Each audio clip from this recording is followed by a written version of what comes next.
ನಮ್ಮ ಕಾಲದ ಬಹಳ ದೊಡ್ಡ ಆಕ್ರಮಣ ಮಾಡ್ತಿರೋ ಶಕ್ತಿ ಯಾವುದು ಅಂದ್ರೆ ಭೋಗ ಸಂಸ್ಕೃತಿ. ಆತ್ಮ ಅನ್ನೋದು ನನ್ನನ್ನು ನಾನು ಅರ್ಥ ಮಾಡ್ಕೊಳ್ಳೋದು, ನನ್ನನ್ನು ಗೆಲ್ಲುವಂಥದ್ದು ಅಂತ.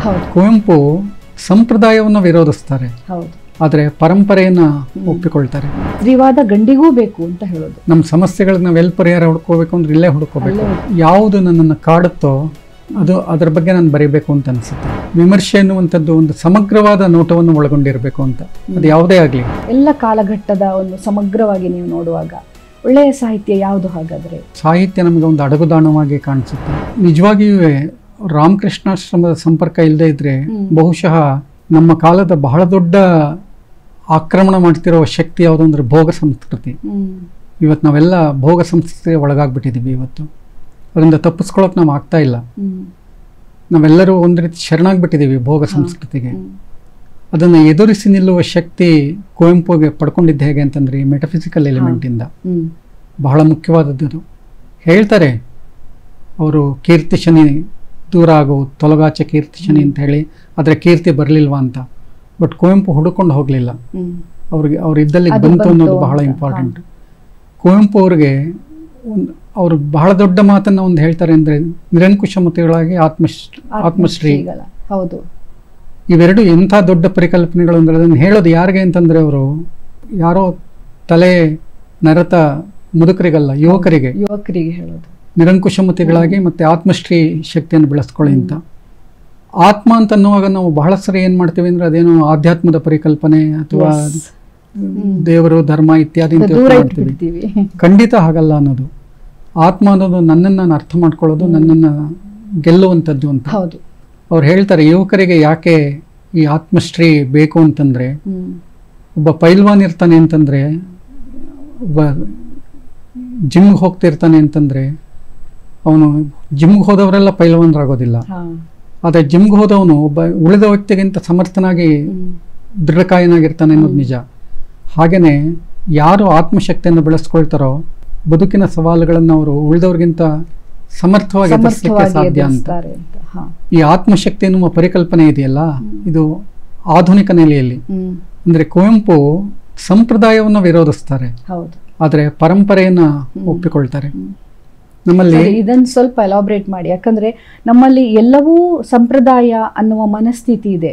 ಅದು ಸಂಪ್ರದಾಯಕ್ಕೂ ಪರಂಪರೆಗೂ ಇರುವ ವ್ಯತ್ಯಾಸವನ್ನೇ ಅರಿಯದೆ ಈ ತರದ ಒಂದು ಮಾತುಗಳು ಬರೋದು. ಇಲ್ಲ, ಇವತ್ತೇನಾಗಿದೆ ಅಂತಂದ್ರೆ ನೀವು ದೇವರು ಧರ್ಮ ಆಚರಣೆ ಅಂದ ತಕ್ಷಣ ನಿಮ್ಮನ್ನ ಮೌಢ್ಯಕ್ಕೆ ತುಂಬಾ ಲಘುವಾದ ಅಥವಾ ಸರಳವಾದ ಪರಿಕಲ್ಪನೆ ಇದು.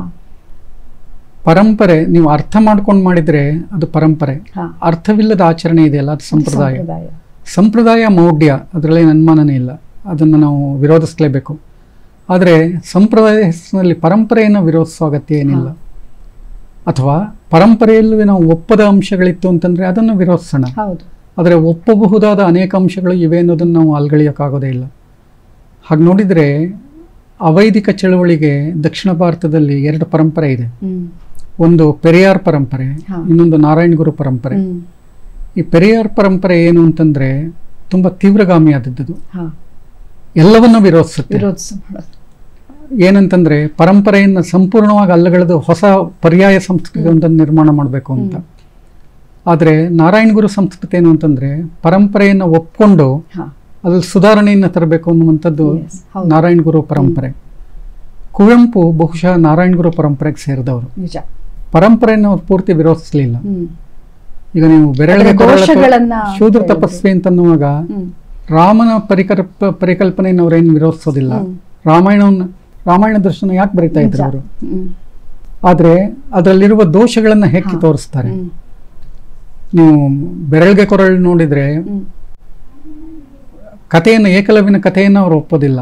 ಆದ್ರೆ ಏಕಲವ್ಯನ ಗುರುಭಕ್ತಿಯನ್ನು ಅವರು ಒಪ್ಕೊಳ್ತಾರೆ, ಗುರುಭಕ್ತಿಯನ್ನು ನಿರಾಕರಿಸೋದಿಲ್ಲ. ಆದ್ರೆ ತಾಯಿ ಪಾತ್ರವನ್ನು ಸೃಷ್ಟಿ ಮಾಡ್ತಾರೆ, ತಾಯಿ ಪಾತ್ರದ ಮೂಲಕ ಪ್ರತಿಭಟನೆಯನ್ನು ಮಾಡಿಸ್ತಾರೆ. ಏಕಲವ್ಯನೇ ಪ್ರತಿಭಟನೆ ಮಾಡ್ತಾ ಅಂದ್ರೆ ನಮಗೆ ರೂಢಿಯ ಪರಿಕಲ್ಪನೆ ಏಕಲವ್ಯ ಬೇರೆ. ಏಕಲವ್ಯ ಅಂದ್ರೆ ಗುರುಭಕ್ತಿ ಒಂದು ಸಂಕೇತ, ಅದನ್ನು ಅವ್ರು ಒಪ್ಕೊಳ್ತಾರೆ, ಗುರುಭಕ್ತಿಯನ್ನು ನಿರಾಕರಿಸೋದಿಲ್ಲ.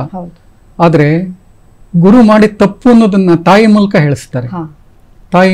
ತಾಯಿ ಪಾತ್ರ ಕುವೆಂಪು ಅವರ ಸೃಷ್ಟಿ. ಹೀಗಾಗಿ ಕುವೆಂಪು ಪರಂಪರೆಯನ್ನು ವಿರೋಧಿಸೋದಿಲ್ಲ, ಆದರೆ ಪರಂಪರೆಯ ದೋಷಗಳನ್ನು ಎತ್ತಿ ಅದನ್ನ ಬದಲಾಗಬೇಕು ಅಂತ ಹೇಳ್ತಾರೆ. ಹೀಗಾಗಿ ಕುವೆಂಪು ಅವರ ಇಡಿಯಾಗಿ ಕುವೆಂಪು ಅವ್ರನ್ನ ಓದಿದಾಗ ಅವರ ಶಕ್ತಿಗಳಲ್ಲಿ ಒಂದೇನಂತಂದರೆ ಹೇಗೆ ಕುವೆಂಪು ಕ್ರಾಂತಿಕಾರಿಯೋ ಹಾಗೆ ಮೆಟಫಿಸಿಕಲ್ ಎಲಿಮೆಂಟುವೇ ಅವರ ಬಹಳ ಪ್ರಮುಖವಾದ ಶಕ್ತಿಗಳಲ್ಲಿ ಒಂದು ಅಂತ ನಂಗೆ ಅನಿಸುತ್ತೆ. ಇಲ್ಲದ್ರೆ ಭೋಗ ಸಂಸ್ಕೃತಿಯನ್ನು ನಿರಾಕರಿಸ್ಲಿಕ್ಕೆ ನಂಗೆ ಎಷ್ಟೋ ಸಲ ಅನಿಸುತ್ತೆ, ನಿಮ್ಮ ಬದುಕಿನಲ್ಲಿ ಇಷ್ಟೆಲ್ಲ ಹಣವನ್ನು ಸಂಪಾದನೆ ಮಾಡ್ತೀವಲ್ಲ, ಒಂದು ಹಂತದಲ್ಲಿ ಯಾಕೆ ಇಷ್ಟು ಹಣ ಎಲ್ಲ ಬೇಕು ನನಗೆ ಅಂತ ಒಂದು ಪ್ರಶ್ನೆ ಬರದೇ ಹೋಗ್ಬಿಟ್ರೆ ನಿಮ್ಮ ಬದುಕಿಗೆ ಅರ್ಥ ಏನದು? ಎಲ್ಲವೂ ಇದ್ದು ಒಂದೊಂದ್ಸರ್ತಿ ಯಾವುದು ದಕ್ಕದೆ ಹೋದಾಗ ಬರುವ ಪ್ರಶ್ನೆಗಳು ಅವೆಲ್ಲ. ಅಂದರೆ ಬದುಕಿನಲ್ಲಿ ಕೆಲವು ಪ್ರಶ್ನೆಗಳು ಹುಟ್ಟುತ್ತಲ್ಲ, ಇದನ್ನೇ ಮೆಟಫಿಸಿಕಲ್ ಎಲಿಮೆಂಟ್ ನೀವು ತಪಸ್ಸಿಗೆ ಹೋಗೋದೋ ಮತ್ತೊಂದೋ ಏನಲ್ಲ. ಇತ್ತೀಚೆಗೆ ನಾನು ದಾಂಪತ್ಯದ ಬಗ್ಗೆ ಯೋಚನೆ ಮಾಡ್ತಾ ಇದ್ದೆ. ಯಾವ ಹುಡುಗಿ ಕೂಡ ಜಗಳ ಆಡಬೇಕು ಅಂತ ಮದುವೆ ಆಗಲ್ಲ. ಮದುವೆ ಆದಮೇಲೆ 1 ತಿಂಗಳಲ್ಲಿ ಡೈವರ್ಸ್ ಆಗುತ್ತೆ ಅಂತಂದರೆ ವಾಟ್ ಡಸ್ ಇಟ್ ಮೀನ್? ಇದನ್ನು ಯೋಚನೆ ಮಾಡೋದಿದೆಯಲ್ಲ, ಇದನ್ನು ಯೋಚನೆ ಮಾಡೋದೇನೆ ಹೇಳಿದ್ದು ಒಂದು ದರ್ಶನ ಅಂತ ನಾನು ಹೇಳೋದು. ನಾವು ಎಷ್ಟೋ ಸಲ ಅದ್ರ ಬಗ್ಗೆ 100 ಕಾರಣ ಇರ್ಬೋದು. 50 ವರ್ಷದ ಸಾರ್ಥಕ ದಾಂಪತ್ಯಗಳನ್ನು ನಾವು ನೋಡಿದ್ದೀವಲ್ಲ. ಇತ್ತೀಚೆಗೆ ನಮ್ಮ ಸ್ನೇಹಿತರೊಬ್ಬರು 60 ವರ್ಷದ ದಾಂಪತ್ಯವನ್ನು ಆರಿಸ್ಕೊಂಡ್ರು. ಹಾಗೆ ನೋಡ್ಕೋದ್ರೆ ಅವರಿಬ್ಬರು ಭಿನ್ನವಾದ ಸ್ವಭಾವ. ಜಗಳ ಆಡಿಲ್ಲ ಅಂತಲ್ಲ, ಆದರೆ ಒಟ್ಟಿಗೆ ಸೇರಿಸಿತ್ತಲ್ಲ ಯಾವುದೋ ಒಂದು ಶಕ್ತಿ, ಯಾವುದದು ಅದನ್ನು ನಾವು ಕಂಡ್ಕೋಬೇಕಲ್ಲ. ಇದು ಬಹಳ ಗಂಭೀರವಾದ ಪ್ರಶ್ನೆ ಸರ್, ದಾಂಪತ್ಯದ್ದು. ಆದರೆ ಇಲ್ಲಿ ನಮ್ಮ ಸೊಸೈಟಿ ಎಲ್ಲರೂ ಸೇರಿದ ಹಾಗೆ ಏನೋ ಒಂದಷ್ಟು ಬದಲಾವಣೆಗಳಿಗೆ ತೆರ್ಕೊಳ್ಬೇಕು ಅಂತ ಅನ್ಸೋದಿಲ್ವಾ ನಿಮಗೆ? ಯಾವ ಶಿಕ್ಷಣ, ನೈತಿಕ ಶಿಕ್ಷಣದ ಕೊರತೆಯಾಗಿದೆ ಹಾಗಾದ್ರೆ ಇಲ್ಲಿ? ಅದು ಎಲ್ಲಿಂದ ಬರಬೇಕಿತ್ತು? ಯಾಕೆ ಹೀಗಾಗ್ತಾ ಇದೆ? ನೋಡಿ, ನಮ್ಮಲ್ಲಿ ಏನಂತಂದ್ರೆ ಅದಕ್ಕೇ ಸಾಹಿತ್ಯದ ಪ್ರಶ್ನೆ ಎಲ್ಲಿ ಬರುತ್ತೆ ಅಂದ್ರೆ ಇಲ್ಲೇನೆ. ನಮ್ಮಲ್ಲಿ ಅಧಿಕಾರ ಕೇಂದ್ರಗಳು ಅಥವಾ ಪ್ರಬಲವಾದ ಶಕ್ತಿಗಳು ಯಾವುದು ಅಂದರೆ ಒಂದು ರಾಜಕೀಯ, ಇನ್ನೊಂದು ಧರ್ಮ. ಇವೆರಡುವೇ ಪ್ರಬಲವಾದ ಶಕ್ತಿಗಳು. ಇವೆರಡುವೇ ಬದಲಾವಣೆಗೆ ಅಷ್ಟು ಸುಲಭವಾಗಿ ಒಪ್ಪಲ್ಲ. ಹಾಗೆ ನೋಡ್ಕೋತಾರೆ ವ್ಯವಸ್ಥೆ ಯಾವಾಗಲೂ ಬದಲಾವಣೆಯನ್ನು ಬಯಸೋದೇ ಇಲ್ಲ. ತಾನು ಇರೋದ್ರಲ್ಲಿ ಸೇಫ್ ಆಗಿದೆ ಅಂತ ಬದಲಾವಣೆಯನ್ನು ಒಪ್ಕೊಳ್ಳೋಕೆ ಸಾಧ್ಯ ಆಗಬೇಕು. ನಮ್ಮ ದಾಂಪತ್ಯದಲ್ಲೂ ಒಂದು ವ್ಯವಸ್ಥೆ ಇದೆ. ಆ ವ್ಯವಸ್ಥೆ ಏನು ಅಂತಂದರೆ ಪುರುಷ ಪ್ರಧಾನ ವ್ಯವಸ್ಥೆ. ಅದು ಪಿತೃ ಸಂಸ್ಕೃತಿ ಒಂದು ಪ್ರಬಲವಾಗಿ ಬೇರೆಯವ್ರು ಬಿಟ್ಟಿದೆ. ನಾವು ಮಕ್ಕಳನ್ನು ಬೆಳೆಸೋವಾಗಲೇ ಹಾಗೆ ಬೆಳೆಸ್ತೀವಿ, ಗಂಡು ಮಕ್ಕಳು ಹೀಗಿರಬೇಕು, ಹೆಣ್ಮಕ್ಳು ಇರಬೇಕಂತ. ಅದಕ್ಕೇನೆ ಬಹಳ ಮುಖ್ಯವಾದ ಒಂದು ಪರಿಕಲ್ಪನೆ ಇದೆ. ಸಾರ್ತ್ರ ಹೇಳ್ತಾನೆ ಬೀಯಿಂಗ್ ಅಂಡ್ ಬಿಕಮಿಂಗ್ ಅಂತ. ಸೊ ಹೆಣ್ಣು ಇರುವವಳಲ್ಲ, ಆಗುವವಳು ಅಂತ. ಹುಟ್ಟುತ್ತಾನೆ ಒಂದು ಮಗು ದೈಹಿಕ ರಚನೆಯಲ್ಲಿ ವ್ಯತ್ಯಾಸ ಇರ್ಬೋದು ಒಂದು ಹೆಣ್ಣಿಗೂ ಗಂಡಿಗೂ, ಆದರೆ ಸ್ವಭಾವದಲ್ಲೇನು ವ್ಯತ್ಯಾಸ ಇರೋದಿಲ್ಲ ಮಗುವಿಗೆ. ಬರ್ತಾ ನಾವೇನು ಮಾಡ್ತೇವೆ ಅಂದರೆ ಹೆಣ್ಣು ಅಂದರೆ ಹೀಗಿರಬೇಕು ಅಂತ, ನೀನು ವಿಧೇಯಳಾಗಿರ್ಬೇಕು, ನೀನು ಹೊರಗಡೆ ಹೋಗಬಾರ್ದು, ನೀನು ಅಬಲೆ, ಸಿಲೆಬಸ್, ರೂಲ್ಸ್ ಹಾಕಿ ಅದೆಲ್ಲ ಮಾಡ್ತೀವಿ. ಗಂಡು ಅಂದರೆ ಹೇಗಿರಬೇಕು, ನೀನು ಹೊರಗಡೆ ಹೋಗಬೇಕು, ವೀರಾವೇಶ. ನೀನು ಎಷ್ಟರ ಮಟ್ಟಿಗೆ ಅಂತಂದರೆ ಒಂದು 18 ವರ್ಷ 20 ವರ್ಷದ ಹುಡುಗಿಯನ್ನು ಹೊರಗೆ ಕಳಿಸ್ಬೇಕು ಅಂತಂದರೆ ಜೊತೆಗೆ ನೀನು ಹೋಗಪ್ಪ ಅಂತೇಳಿ 8-10 ವರ್ಷದ ಹುಡುಗನ ಕಳಿಸ್ತೀವಿ, ಅವನೇನೋ ಸಪೋರ್ಟ್ ಮಾಡ್ತಾನೆ ಅಂತ. ಅಂದ್ರೆ ಅವ್ನಿಗೆಲ್ಲ ಅಲ್ಲೇ ಆಗ್ತಿರತ್ತೆ ಅಂಥವನನ್ನು ನಾವು ಕಳಿಸ್ತೀವಿ. ಅಂದರೆ ಗಂಡಸು ಅಂದರೆ ಏನೋ, ಹೆಣ್ಣು ಅಂದರೆ ಅಬಲೆ, ಹೀಗೆ ಬೆಳೆಸ್ತಿದ್ದೀವಲ್ಲ, ಈ ಮನೋಭಾವ ಹೋಗೋಕ್ಕೆ ಸಾಧ್ಯ ಆಗಬೇಕು ಅಂತ ವ್ಯವಸ್ಥೆಯಾಗಿ ಹೋಗ್ಲಿಕ್ಕೆ ಬಿಡೋದಿಲ್ಲ. ಆದರೆ ಎಲ್ಲಿಂದ ಶುರು ಆಗಬೇಕು ಸರ್ ಈ ಶಿಕ್ಷಣ? ಅದಕ್ಕೇ ನಮ್ಮಲ್ಲಿ ಒಂದು ಮಾತಿದೆ, ಕ್ರಾಂತಿ ಎಲ್ಲಾಗತ್ತೆ ಅಂದರೆ ಕಾಫಿ ಕ್ಲಬ್ಗಳಲ್ಲಿ ಅಂತ. ಅದರ ಅರ್ಥ ಏನು ಅಂತಂದರೆ, ಕುವೆಂಪು ಇದನ್ನು ತುಂಬ ಚೆನ್ನಾಗಿ ಹೇಳ್ತಾ ಇದ್ರು. ಗುಂಡು ಹೊಡಿಬೇಕಾಗಿರೋದು ನಾವು ಎಲ್ಲಿಗೆ ಅಂದರೆ ನಮ್ಮ ಪ್ರಜ್ಞೆಗೆ ಅಂತ. ನಾವು ಈಗ ಚರ್ಚೆ ಮಾಡ್ತಿದ್ದೀವಲ್ಲ ನೋಡಿ, ನಾವು ಈ ಚರ್ಚೆನೇ ಬಹುಶಃ ಅನೇಕರ ಕಣ್ಣನ್ನು ತೆರೆಸೋಕೆ ಸಾಧ್ಯ, ಕೆಲವ್ರ ಕಣ್ಣನ್ನಾದರೂ ತೆರೆಸೋಕೆ ಸಾಧ್ಯ ಆಗಲಿ, ಒಂದು ಸಂಚಲನ ಮೂಡುತ್ತೆ. ಅದರಿಂದ ಇವತ್ತಂತೂ ಸ್ತ್ರೀವಾದದ ಪರಿಕಲ್ಪನೆ ಕೂಡ ನಾವು ಬೇರೆ ರೀತಿಯಲ್ಲಿ ಚರ್ಚೆ ಮಾಡಬೇಕಾಗಿದೆ. ಒಂದು ಕಾಲಕ್ಕೆ ಸ್ತ್ರೀವಾದ ಅಂತಂದರೆ ಹೆಣ್ಣು ಶೋಷಣೆಗೊಳಗಾದವಳು ಅಂತ. ಅದಕ್ಕೆ 2 ಕಾರಣ ಇರ್ತಿತ್ತು ಪ್ರಬಲವಾಗಿ. ಒಂದು, ಎಕನಾಮಿಕ್ ಫ್ರೀಡಮ್ ಅವಳಿಗಿರಲಿಲ್ಲ, ಹೀಗಾಗಿ ಅಧೀನ ಮನಸ್ಥಿತಿಗಳು ಒಳಗಾಗ್ತಾ ಇದ್ಲು. ಇನ್ನೊಂದು, ಶಿಕ್ಷಣ ಇರಲಿಲ್ಲ. ಇವತ್ತು ಹೆಣ್ಣಿಗೆ ಶಿಕ್ಷಣವೂ ಸಿಕ್ಕಿದೆ, ಎಕನಾಮಿಕ್ ಫ್ರೀಡಮ್ಮು ಸಿಕ್ಕಿದೆ. ಅದನ್ನು ಗಂಡು ತಾಳ್ಕೊಳಕ್ಕಾಗ್ತಾ ಇಲ್ಲ. ಅಂದ್ರೆ ಸ್ತ್ರೀವಾದ ಗಂಡಿಗೂ ಬೇಕು ಅಂತ ಹೇಳೋದು? ಖಂಡಿತ ಹೌದು. ಇವತ್ತು ನಿಜವಾಗಿಯೂ ಬದಲಾವಣೆ ಆಗ್ಬೇಕಾಗಿರೋದು ಹೆಣ್ಣು ಪರಿವರ್ತನೆ ಆಗ್ಬಿಟ್ಟಿಯಾಳೆ. ಆದರೆ ಆ ಪರಿವರ್ತನೆಯನ್ನು ಒಪ್ಕೊಳ್ಳೋಕೆ ಗಂಡು ಸಿದ್ಧ ಇಲ್ಲ, ತುಂಬಾ ಹಿಂದೆ ಇದ್ದಾನೆ ಅಂತ ಗಂಡು ಸಿದ್ಧ ಇಲ್ಲ. ಅಂದ್ರೆ ಹೆಣ್ಣು ಸಂಪಾದನೆ ಮಾಡ್ಕೊಂಡು ಬರ್ತಾಳೆ ಅಂತಂದ್ರೆ ಅದನ್ನು ಒಪ್ಕೊಳ್ಳೋಕೆ ಅವ್ನು ಸಿದ್ಧ ಇಲ್ಲ, ನನ್ನ ಅಧೀನದಲ್ಲೇ ಇರಬೇಕು ಅಂತ. ಇವತ್ತು ನಮ್ಮಲ್ಲಿ ಒಂದು ಪರಿಕಲ್ಪನೆ ಇದೆ, ಗಂಡು ಹೆಣ್ಣಿಗಿಂತ ಗಂಡು ಹೆಚ್ಚು ಓದಿರಬೇಕು ಅಂತ. ನಮ್ಮಲ್ಲಿ ಏನು ಹೇಳ್ತಾರೆ ಅಂದರೆ, ಹೆಣ್ಮಕ್ಳನ್ನ ಜಾಸ್ತಿ ಓದಿಸಿದ್ರೆ ನಿನಗಿಂತ ಜಾಸ್ತಿ ಓದಿರೋ ಗಂಡು ಎಲ್ಲಿದೆ? ಯಾಕೆ ಒಬ್ಬ SLC ಓದಿರೋ ಹುಡುಗ ಡಾಕ್ಟರೇಟ್ ಮಾಡಿರೋ ಒಂದು ಹುಡುಗಿಯನ್ನು ಮದುವೆ ಹಿಂಜರಿತಾನೆ, ಅವನೇ ಹಿಂಜರಿತಾನೆ. ಯಾಕೆಂದರೆ ಅಧಿಕಾರ ಚಲಾಯಿಸ್ತಾಳೆ ಅವಳು ಅಂತ. ಖಂಡಿತ ಈ ಅಧೀನ ಮನೋಭಾವ ಇದೆಯಲ್ಲ, ಅಧಿಕಾರ ಮತ್ತು ಅಧೀನ ಮನೋಭಾವ, ಇದು ಗಂಡ ಹೆಂಡತಿಯಲ್ಲಿ ಮೊದಲಿಂದನೂ ಬಂದ್ಬಿಟ್ಟಿದೆ. ಹೌದು. ಹಾಗಾದ್ರೆ ಈಗ ಸ್ತ್ರೀವಾದದ ಅಗತ್ಯ ಹೆಚ್ಚಿರೋದು ಗಂಡು ಮಕ್ಕಳಿಗೆ ಅಂತ ಅನ್ಸುತ್ತೆ ನನಗೆ. ಸ್ತ್ರೀವಾದ ಅಂತಲ್ಲ, ಅಂದರೆ ನಾವು ಮತ್ತೆ ಯಾವ ವಾದಕ್ಕೂ ಸಿಕ್ಕಾಕೊಳ್ಳೋದು ಬೇಡ. ಇವತ್ತು ನಾನು ಯೋಚನೆ ಮಾಡೋ ಕ್ರಮ ಏನು ಅಂದರೆ, ಬದಲಾದ ಸಂದರ್ಭದಲ್ಲಿ ನಾವು ಸಹಬಾಳ್ವೆಯನ್ನು ಕಾಪಾಡ್ಕೊಳ್ಳೋದು ಹೇಗೆ, ಇದ್ರ ಬಗ್ಗೆ ನಾವೆಲ್ಲರೂ ಚಿಂತನೆ ಅಲ್ಲ ಮಾಡಬೇಕು. ಸರ್, ಸ್ತ್ರೀವಾದವನ್ನ ಅವನು ಸರಿಯಾಗಿ ಅರ್ಥ ಮಾಡಿಕೊಂಡ್ರೆ ಬಹುಶಃ ಅವನು ನಿರಾಳ ಆಗ್ಬಹುದೇನೋ. ಅವನಿಗಿರುವ ಕಗ್ಗಂಟುಗಳು ಸ್ವಲ್ಪ ಸಡಿಲ ಆದ್ರೆ ಅವನು ಫ್ರೀ ಆಗ್ಬೋದು, ಅಲ್ಲಿ ದಾಂಪತ್ಯಕ್ಕೂ ಒಂದು ಅರ್ಥ ಬರುತ್ತೇನೋ. ಖಂಡಿತ ನೀವು ಹೇಳೋದು ನಿಜ. ಇವತ್ತು ದಾಂಪತ್ಯದ ಸಮಸ್ಯೆ ಇರೋದು ಎಲ್ಲಿ ಅಂತಂದ್ರೆ ಗಂಡಲ್ಲಿ ಅಂತ. ಗಂಡು ಬದಲಾವಣೆಯನ್ನ ಒಪ್ಕೊಳ್ಳೋಕೆ ಸಿದ್ಧ ಇಲ್ಲ. ಹೌದು. ಭಾನುವಾರ ಗಂಡ ಹೆಂಡತಿ ಇಬ್ರು ಕೆಲ್ಸಕ್ಕೆ ಹೋಗ್ತಿರ್ತಾರೆ. ಭಾನುವಾರ ಬಂತು ಅಂತಂದ್ರೆ ಅವನು ಬೆಳಗ್ಗೆದ್ದು ಪೇಪರ್ ಓದ್ತಾ ಇರ್ತಾನೆ, ಹೆಂಡತಿ ಕಾಫಿ ಮಾಡಿ ತಂದು ಕೊಡಬೇಕು ಅಂತ. ಕಲ್ಪಿಸ್ಕೊಳ್ಳಿ, ಹೆಂಡತಿನೇ ಪೇಪರ್ ಓದ್ತಾ ಇರ್ತಾಳೆ, ಗಂಡ ಕಾಫಿ ಮಾಡಿ ತಂದು ಕೊಟ್ರೆ ತಪ್ಪೇನು? ಬಟ್ ಇದನ್ನ ಸಮಾಜನೂ ಒಪ್ಪೋದಿಲ್ಲ. ನಮ್ಮಲ್ಲಿ ಸಮಾಜನೂ ಹೇಗಿದೆ ಅಂತಂದ್ರೆ, ಏನಾದರೂ ಹೆಂಡತಿಯ ಮಾತನ್ನು ಕೇಳ್ತಾರೆ ಅಂತಂದ್ರೆ ಅವನೊಂಥರ ಹೆಣ್ಣಿಗ ಅನ್ನುವ ಒಂದು ಪರಿಕಲ್ಪನೆ ಇದೆ ನಮ್ಮಲ್ಲಿ. ಅದು ಹಾಸ್ಯಕ್ಕೆ ತಮಾಷೆಗೆ ವಸ್ತು. ನಮ್ಮಲ್ಲಿ ಯಾವುದೋ ಒಂದು ಫಿಲಮ್ ಕೂಡ ನಾನು ಒಂದ್ಸರಿ ನೋಡಿದ್ದೆ. ಹೆಂಡತಿಗೆ ಈ ಥರ ಕೆಲಸ ಮಾಡುವ ಒಬ್ಬ ನಾಯಕ ಇದ್ದರೆ ಅವನನ್ನು ಒಂಥರ ತಮಾಷೆಯಾಗಿ ಲೇವಡಿಯಾಗಿ ಮಾಡುವ ಒಂದಿದು. ಅಂದರೆ ಗಂಡು ಯಜಮಾನ ಅನ್ನುವ ಈ ಯಜಮಾನ ಸಂಸ್ಕೃತಿ ಇದೆಯಲ್ಲ, ಇದು ಹೋಗೋಕೆ ಸಾಧ್ಯ ಆಗಬೇಕು. ಇಬ್ಬರು ಸಮಾನ ಅನ್ನುವ ಪರಿಕಲ್ಪನೆ ಬರೋಕ್ಕೆ ಸಾಧ್ಯ ಆಗಬೇಕು. ಸಾಹಿತ್ಯ ಇದನ್ನ ಇದು ಮಾಡುತ್ತೆ, ಬದಲಾಯಿಸಬೇಕು ಸರ್. ಹೌದು. ರಾಜಕೀಯ ಮತ್ತು ಧರ್ಮ ಏನು ಮಾಡುತ್ತೆ, ಅಧೀನ ಮನೋಭಾವವನ್ನು ಪೋಷಿಸ್ತಾ ಇರುತ್ತೆ.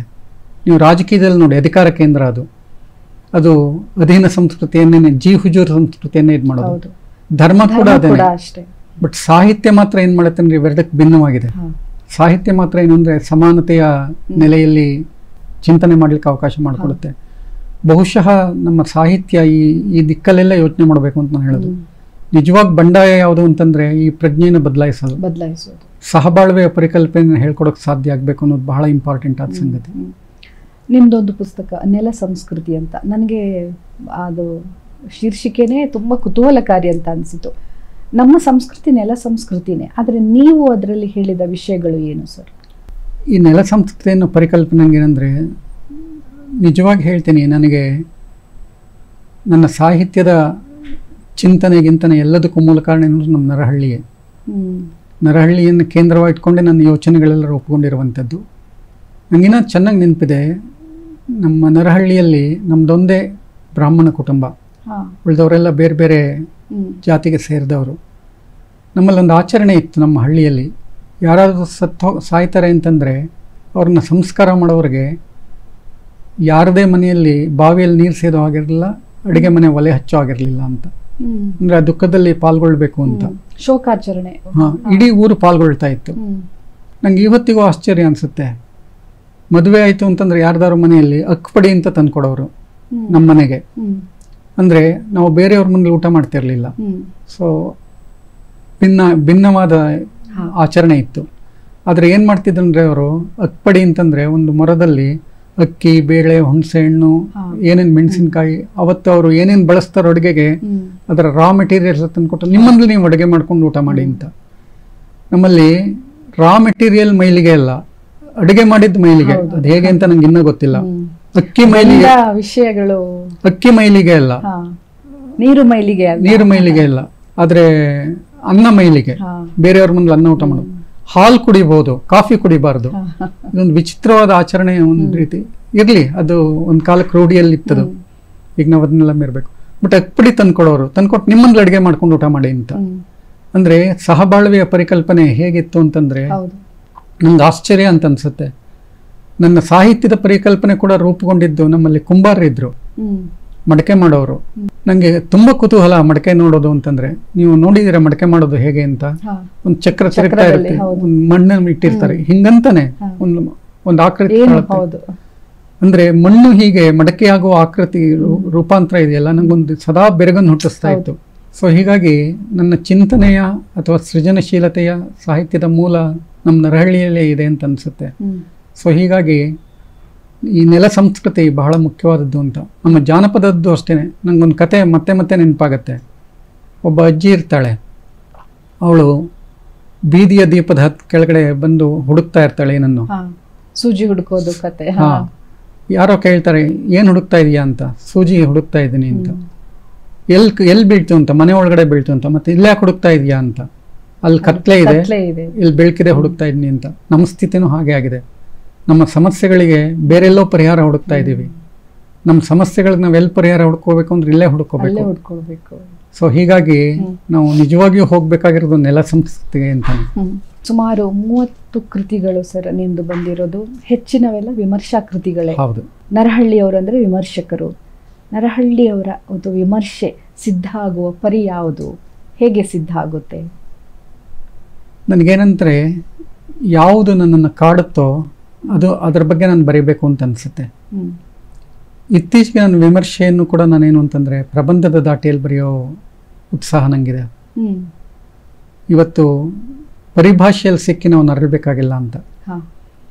ನಮ್ಮ ವಿಮರ್ಶೆ ಏನಾಗಿದೆ ಅನೇಕ ಸಂದರ್ಭಗಳಲ್ಲಿ ಪರಿಭಾಷೆಯಲ್ಲಿ ಸಿಕ್ಕಿ ನರಳ್ತಾ ಇದೆ.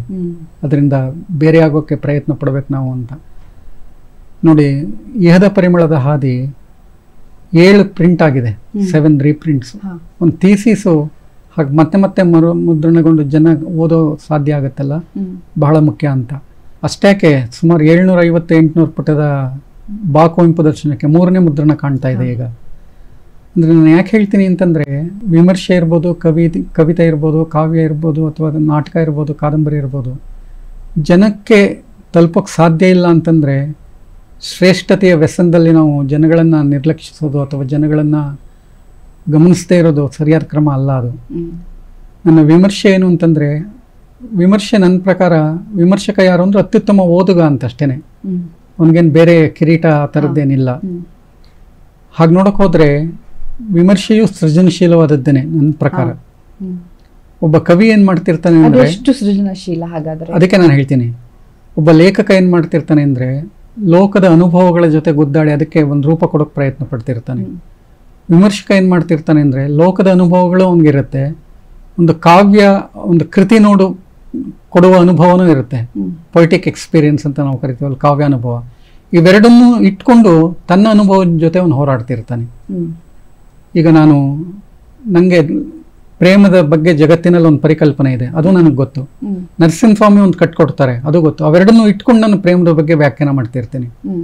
ನರಸಿಂಹಸ್ವಾಮಿ ಜಗತ್ತಿನ ಪ್ರೇಮವನ್ನು ಕುರಿತು ಬರೀತಿರ್ತಾರೆ, ನಾನು ಇವೆರಡನ್ನೂ ಕುರಿತು ವ್ಯಾಖ್ಯಾನ ಮಾಡ್ತಿರ್ತೀನಿ. ಹೀಗಾಗಿ ವಿಮರ್ಶೆ ಕೂಡ ಸೃಜನಶೀಲ ಅನ್ನುವಂಥದ್ದು. ಸೊ ಹೀಗಾಗಿ ವಿಮರ್ಶೆಯನ್ನು ಬರೆಯುವಾಗ ಎಲ್ಲ ಸಂಗತಿಗಳು ನನ್ನ ಗಮನದಲ್ಲಿರುತ್ತೆ. ಇತ್ತೀಚೆಗೆ ನಂಗೆ ಅನ್ನಿಸ್ತಾ ಇರೋದು ವಿಮರ್ಶೆ ಅನ್ನುವಂಥದ್ದು ಒಂದು ಸಮಗ್ರವಾದ ನೋಟವನ್ನು ಒಳಗೊಂಡಿರಬೇಕು ಅಂತ. ಅದು ಯಾವುದೇ ಆಗಲಿ, ಬಿಡಿಯಾಗಿ ನೋಡಿದಾಗ ನಿಮಗೆ ಕಾಣುವ ಒಂದು ಸಂಗತಿಗಿಂತ ಇಡಿಯಾಗಿ ನೋಡಿದಾಗ ನಿಮಗೆ ಸತ್ಯಗಳು ಬೇರೆ ರೀತಿ ಇರುತ್ತೆ ಅಂತ. ಒಂದು ರೀತಿ ಸಾಹಿತ್ಯ ಹೇಗೆ ಸತ್ಯಾನ್ವೇಷಣೆಯೋ, ವಿಮರ್ಶೆ ಕೂಡ ಅಂಥದೇ ಸತ್ಯಾನ್ವೇಷಣೆ ಅಂತ. ಹೀಗಾಗಿ ಅದನ್ನು ಗಮನದಲ್ಲಿಟ್ಕೊಂಡು ನಾನು ವಿಮರ್ಶೆ ಮಾಡ್ತೀನಿ. ಸಾಹಿತ್ಯ ಇರಬಹುದು, ಕಲೆಯ ಎಲ್ಲ ಪ್ರಕಾರಗಳು ಯುಗದಿಂದ ಯುಗಕ್ಕೆ, ಪೀಳಿಗೆಯಿಂದ ಪೀಳಿಗೆಗೆ ಬದಲಾಗ್ತಾ ಹೋಗ್ತವೆ. ನೀವು ವಿಮರ್ಶಕರಾಗಿ ಇದನ್ನು ಹೇಗೆ ಗಮನಿಸ್ತೀರಿ?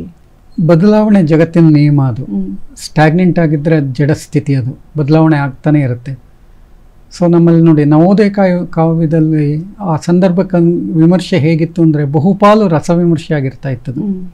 ಒಂದು ಕೃತಿಯನ್ನು ಅರ್ಥೈಸಲಿಕ್ಕೆ ವಿಮರ್ಶೆ ಬೇಕು ಅಂತ.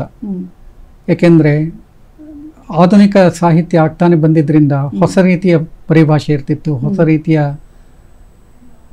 ಬರವಣಿಗೆ ಇರ್ತಾ ಇತ್ತು.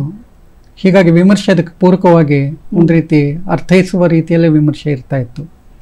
ನವ್ಯದ ವೇಳೆಗೆ ಇಲ್ಲ, ಅದು ವಿಮರ್ಶೆ ಅರ್ಥೈಸೋದು ಮಾತ್ರ ಅಲ್ಲ, ಒಂದು ರೀತಿ ಅಸೆಸ್ಮೆಂಟ್ ಕೂಡ ಹೌದು. ಅದು ಒಂದು ಕೃತಿ ಕಲಾತ್ಮಕವಾಗಿ ಹೇಗಿದೆ ಅಂತ ಹೇಳಿ ಕಂಟೆಂಟಿಗೆ ಮಾತ್ರ ಅಲ್ಲ, ಫಾರಮ್ಗೆ ಕೂಡ ಹೆಚ್ಚು ಇಂಪಾರ್ಟೆನ್ಸನ್ನು ನವ್ಯ ವಿಮರ್ಶೆ ಕೊಡ್ತು. ಬಂಡಾಯ ಏನು ಮಾಡ್ತು ಅಂತಂದರೆ ಮತ್ತೆ ಬಂದು ಇಲ್ಲ ಕಂಟೆಂಟ್ ಇಂಪಾರ್ಟೆಂಟು, ಆಶಯ ಇಂಪಾರ್ಟೆಂಟು ಅಂತ ಹೇಳಿ ಅಂತು. ಬಟ್ ಈಗ ನಾವು ವಿಮರ್ಶೆ ಏನು ಅಂತಂದರೆ, ವಿಮರ್ಶೆ ಅನ್ನುವಂಥದ್ದು ಒಂದು ಕಲ್ಚರ್ನೇ ಕುರಿತು ಯೋಚನೆ ಮಾಡುತ್ತೆ ಅಂತ. ಒಂದು ಕೃತಿಯನ್ನು ಮಾತ್ರ ಅಲ್ಲ, ಒಂದು ಸಂಸ್ಕೃತಿಯನ್ನು ಕುರಿತು ಯೋಚನೆ ಮಾಡುತ್ತೆ ಅಂತ. ಈಗ ನನ್ನ ವಿಮರ್ಶೆಯ ಪುಸ್ತಕಗಳನ್ನೆಲ್ಲ ನೀವು ನೋಡಿದ್ರೆ ಸಾಹಿತ್ಯ ಸಂಸ್ಕೃತಿ, ನೆಲ ಸಂಸ್ಕೃತಿ, ಸಂಸ್ಕೃತಿ ಪಥ. ಸೊ ಇವತ್ತು ಕ್ರಿಟಿಕ್ ಅಂದರೆ ಕೇವಲ ಪುಸ್ತಕವನ್ನು ವಿಮರ್ಶೆ ಮಾಡೋನು ಮಾತ್ರ ಅಲ್ಲ, ಒಂದು ಕಲ್ಚರ್ನೇ ವಿಮರ್ಶೆ ಮಾಡೋನು ಅಂತ. ಇದು ವಿಮರ್ಶೆಯಲ್ಲಾಗೋ ಬೆಳವಣಿಗೆ. ಹಾಗೆಯೇ ಪರಿಕಲ್ಪನೆಗಳಲ್ಲೂ ಅನೇಕ ಬದಲಾವಣೆಗಳಾಗ್ತಿರುತ್ತೆ. ಮೊದಲು ನಾವು ಏನು ಯೋಚನೆ ಮಾಡ್ತಿದ್ವಿ ಅಂತಂದರೆ, ಒಂದು ಕೃತಿಯನ್ನು ಓದಿದ್ರೆ ಕವಿ ಏನು ಹೇಳ್ತಾನೆ ಅದರಲ್ಲಿ ಅಂತ ಯೋಚನೆ ಮಾಡ್ತಿದ್ವಿ. ಮಲೆಗಳಲ್ಲಿ ಮದುಮಗಳಲ್ಲಿ ಕುವೆಂಪು ಏನು ಹೇಳ್ತಾರೆ ಅಂತ.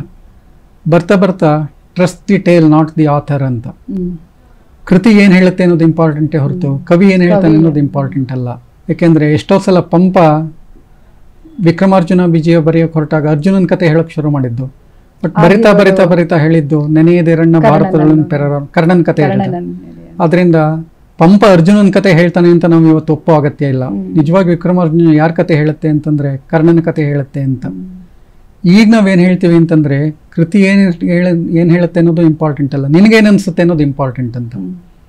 ಅದನ್ನೇ ಇವತ್ತು ರೀಡರ್ಸ್ ರೆಸ್ಪಾನ್ಸ್ ಥಿಯರಿ ಅಂತ ನಾವು ಕರಿತೀವಿ. ಒಂದು ಪದ್ಯಕ್ಕೆ 100 ಜನ ಓದ್ತಾರೆ ಅಂದ್ರೆ 100 ರೀಡಿಂಗ್ಸ್ ಇರುತ್ತೆ ಅಂತ. ಸೊ ಭಿನ್ನ ಭಿನ್ನವಾದ ನೆಲೆಯಲ್ಲಿ ಅದರ ಅರ್ಥವನ್ನು ಕೊಡಬಹುದು ಅಂತ. ಹೀಗೆ ಪರಿಕಲ್ಪನೆಗಳ ಕಾಲದಿಂದ ಕಾಲಕ್ಕೆ ಬದಲಾವಣೆ ಆಗ್ತಾನೆ ಇರುತ್ತೆ. ಯಾವ್ದು ಸರಿ ಯಾವ್ದು ತಪ್ಪು ಅಂತ ಅರ್ಥ ಅಲ್ಲ, ಬದಲಾವಣೆ. ನಮ್ಮಲ್ಲಿ ಏನಂತಂದ್ರೆ ಭಿನ್ನತೆಯನ್ನು ನಾವು ಒಪ್ಕೊಳ್ಳೋಕೆ ಸಾಧ್ಯ ಆಗ್ಬೇಕು ಅಂತ, ಬಹುತ್ವವನ್ನು ಒಪ್ಕೊಳ್ಳೋಕೆ ಸಾಧ್ಯ ಆಗ್ಬೇಕು ಅಂತ. ನಾವೇನ್ ಮಾಡ್ತೀವಿ, ತರತಮ ಅಂತ ಹೇಳ್ತೀವಿ. ತರತಮ ಅಲ್ಲ, ಭಿನ್ನ ಸಾಧ್ಯತೆಗಳಿವೆಲ್ಲ. ಸೊ ಹೀಗಾಗಿ ವಿಮರ್ಶೆ ಹೀಗೆ ಅನೇಕ ನೆಲೆಗಳಲ್ಲಿ ಹಾದು ಬಂದಿದೆ, ಅನೇಕ ಪರಿವರ್ತನೆ ಕಂಡಿದೆ. ಇವೆಲ್ಲದರ ಪರಿಕಲ್ಪನೆ ನಮ್ಗಿರಬೇಕು. ವಿಮರ್ಶೆಯಲ್ಲಿ ಬಹಳ ಮುಖ್ಯವಾದದ್ದು ಏನಂದ್ರೆ ಅಧ್ಯಯನ. ಸೊ ನೀವು ನಿರಂತರ ಅಧ್ಯಯನ ಇಲ್ಲದೆ ಇದ್ರೆ ವಿಮರ್ಶೆ ಬರೆಯೋಕ್ಕಾಗೋದಿಲ್ಲ. ಪರಂಪರೆಯನ್ನು ತಿಳ್ಕೊಳ್ದೇ ಇದ್ರೆ ವಿಮರ್ಶೆ ಬರೆಯೋದು ಕಷ್ಟ ಆಗುತ್ತೆ. ನಾನೇ ಹೊಸ ಮಾತು ಹೇಳ್ತಿದ್ದೀನಿ ಅಂತಲ್ಲ, ನಾನು ಯಾವುದೋ ಒಂದು ಪರಿಕಲ್ಪನೆ ಹೇಳ್ತೀನಿ ಅಂದರೆ ಇದುವರೆಗೆ ಆ ಪರಿಕಲ್ಪನೆ ಯಾವ್ಯಾವ ರೂಪದಲ್ಲಿ ಬಂದಿದೆ, ನಮ್ಮ ಭಾರತೀಯ ಕನ್ನಡದ ಸಂದರ್ಭದಲ್ಲಿ ಹೇಗಿದೆ, ಭಾರತೀಯ ಸಂದರ್ಭದಲ್ಲಿ ಹೇಗಿದೆ, ಜಾಗತಿಕ ನೆಲೆಯಲ್ಲಿ ಹೇಗಿದೆ. ಸೊ ಈ ವಿಸ್ತಾರವಾದ ಅಧ್ಯಯನ ಬೇಕಾಗತ್ತೆ ನಮಗೆ. ಅನೇಕ ಸಂದರ್ಭಗಳಲ್ಲಿ ಅಧ್ಯಯನ ಇರೋದಿಲ್ಲ. ಇಷ್ಟು ವಿಮರ್ಶೆಯನ್ನು ನೀವು ನೋಡಿದ್ದೀರಿ, ಓದಿದ್ದೀರಿ. ತುಂಬ ಸರಳವಾಗಿ ಹೇಳೋದಾದರೆ ಒಂದು ಒಳ್ಳೆಯ ಸಾಹಿತ್ಯ ಅಂದರೆ ಏನು ಅಂತ ಅನಿಸುತ್ತೆ ಸರ್ ನಿಮಗೆ? ಎಲ್ಲ ಕಾಲಘಟ್ಟದ ಒಂದು ಸಮಗ್ರವಾಗಿ ನೀವು ನೋಡುವಾಗ ಒಳ್ಳೆಯ ಸಾಹಿತ್ಯ ಯಾವುದು ಹಾಗಾದರೆ? ಮನುಷ್ಯರನ್ನಾಗ್ಸತ್ತಲ್ಲ ಒಳ್ಳೆ ಸಾಹಿತ್ಯ. ನಮ್ಮನ್ನು ನಮ್ಗೆ ಅರ್ಥ ಮಾಡಿಸುತ್ತಲ್ಲ ಅದು ಒಳ್ಳೆ ಸಾಹಿತ್ಯ. ಸಮಾಜದಲ್ಲಿ ನಮ್ಮ ಸಂವೇದನೆ ಹಾಳಾಗದಾಗ ನಮ್ಮನ್ನು ಕಾಪಾಡುತ್ತಲ್ಲ ಸೂಕ್ಷ್ಮ ಸಂವೇದನೆ. ಇವತ್ತು ನಾವೇನಾಗ್ತಿದ್ದೀವಿ ಅಂದರೆ, ಲೋಹಿಯ ಬಹಳ ಒಳ್ಳೆ ಮಾತನ್ನು ಹೇಳ್ತಾರೆ.